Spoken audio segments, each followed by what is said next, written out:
Hi, I'm Pat Kelly. Okay, in this problem, they only give us this differential equation and then that point 4 comma 2. Everything else I've already drawn here is just getting ready for the work that we need to do. Because for this problem, they ask us to do these three things. First, find the slope field that's going to represent that differential equation. Then use that slope field to sketch the particular solution that's going to pass through that point. And then finally, to discuss the behavior of the solutions as x goes to infinity and x goes to negative infinity. So let's tackle that first item, drawing a slope field. That's a little involved. What we have to do is try to draw a bunch of different slopes that are given to us here with this differential equation. Remember that that derivative is the slope of the tangent line. So I want to try to draw a bunch of different line segments that are going to represent those slope values. To do that, I'm going to set up a table. And I'm looking to fill in a bunch of different values of x. For instance, if I started at 0, then I could plug a 0 in here. 3 minus 0 is just going to be 3. I'm going to have a slope of 3 when x equals 0. The reason I'm not writing that down yet is I just want to kind of warn you. Most of the time, you're probably going to want a second column for y values before you jump into this last column of what the derivative is. And the reason why you're going to want that second column with y is some of the problems that you'll see will have a y expression on the right side of this equal sign. So it's not going to be enough to just take an x of 0 and plug it in. You're also going to have to plug in a value for y. And you're going to want to mix up those values. What I mean is pick 0 for x several times and a bunch of different values for y. Find out what y prime equals. I'm going to pick a bunch of different values for x, but I don't need to pick anything else for y because my y prime depends only on x. Let's finish this table then.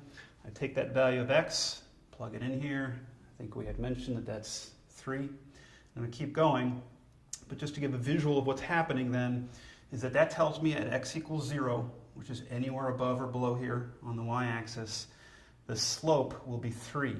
So I'm going to try to draw little line segments that have a slope of 3. It's an approximation. I'd say steep upward like that. I'm going to skip around a little bit to leave myself a little bit of room. But see how each of those line segments have the same slope because they each are positioned at an x value of 0. My next x value of 1, if I plug it into the y prime, 3 minus 1 is 2. Let me finish the table, but I'll come back and show those slopes then. X of 2 gives me 1. Plug a 3 in, 0, 4, minus 1, minus 2, minus 3. Okay, and again, each of those represents a slope. So at x equals 1, anywhere above or below x equals 1, I want to try to draw a line segment that has a slope of 2. So sloped upward, but not quite as steep as that one, if I can draw it that way. Okay, at x equals 2, anywhere above or below there, I want a slope of 1. So I'm going to try to draw some nice 45-degree slants. It's not an exact science right now. At x equals 3, my slopes are going to be 0. That'll be an easy one to draw. Just need horizontal line segments. X equals 4, we're down to a negative 1, slope downward now. 45-degree slant. 5, negative 2, steeper, downward. Finally, at x equals 3, the slope is going to be negative 3. X equals 6, the slope is negative 3. Just a lot steeper. Okay, so that satisfies the first requirement of the first task is drawing a slope field, all my line segments. Any general solution to this differential equation will fit this pattern.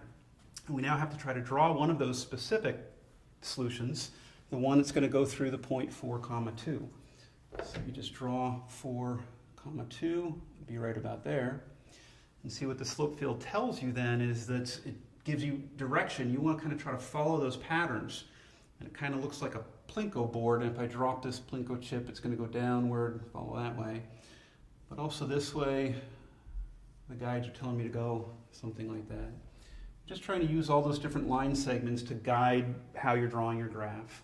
So I think this parabola would be my particular solution that would pass through that 0.4, 2.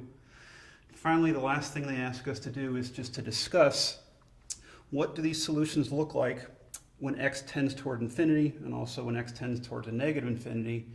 And what we're talking about here then is, what if my point started somewhere else, no matter where else it started, way off to the right as x goes to a positive infinity. No matter where I started, that's graph's going to go down. It's kind of getting forced to go down, down, down. So my y's will always tend toward a negative infinity.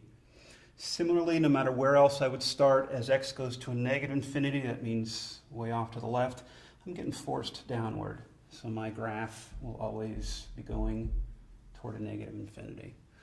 Okay, that's what they wanted from us. Hopefully that helps. Thanks.